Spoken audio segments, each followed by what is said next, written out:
If you own a Movmax Razor arm and you're getting really bad jitters, here's some things you can actually try and maybe it'll solve your issue. My setup is on a Toyota Tacoma, and the suspension is not the best for this kind of stuff, so I get very jittery footage. But there is some stuff that I've kind of managed to do to kind of give me a little bit more usable footage, especially if you stabilize it in post.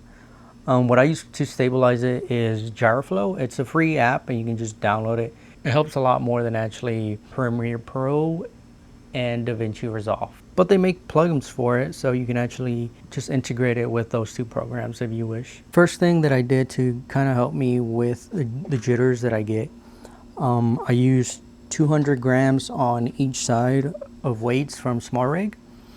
And it kind of helped a little bit, but not much.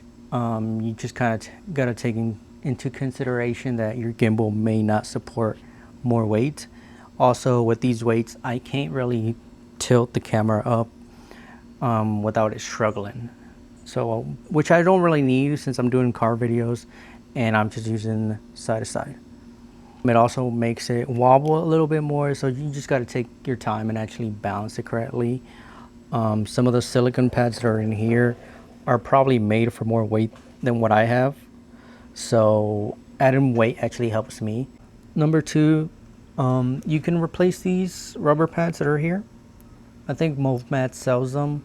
Depending on where you get them, they're really expensive. I got them from the site they sent me, and it was like 30 bucks more for taxes, which is insane. They're $29 already, and then already paying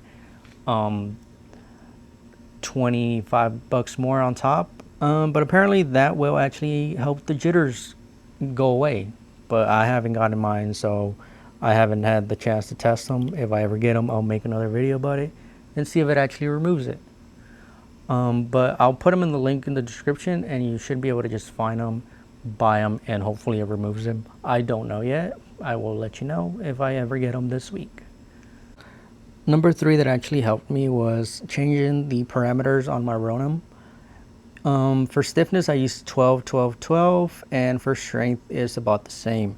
Depending on the suspension or the car that you have, you may want to kind of adjust it. I would go on a different test runs and actually see if it actually works for you.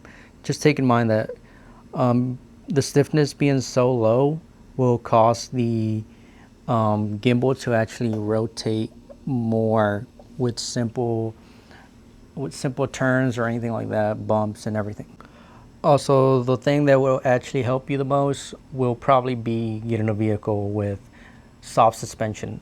Most of the ones that you get in like movie productions are actually vehicles with air suspension, which are extremely soft. I have a truck, so it doesn't really help me a lot.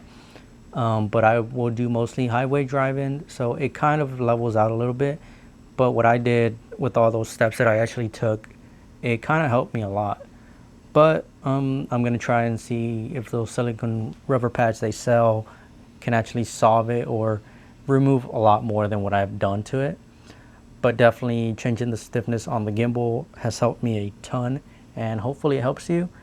If you have any more questions, let me know. Or if you actually know any solutions for this, let me know also. Right now, I'm actually trying to see if I can add weight onto this with something. I don't know what I can use, and see if more weight actually helps me with the jitters. But I'll let you guys know and see what's up.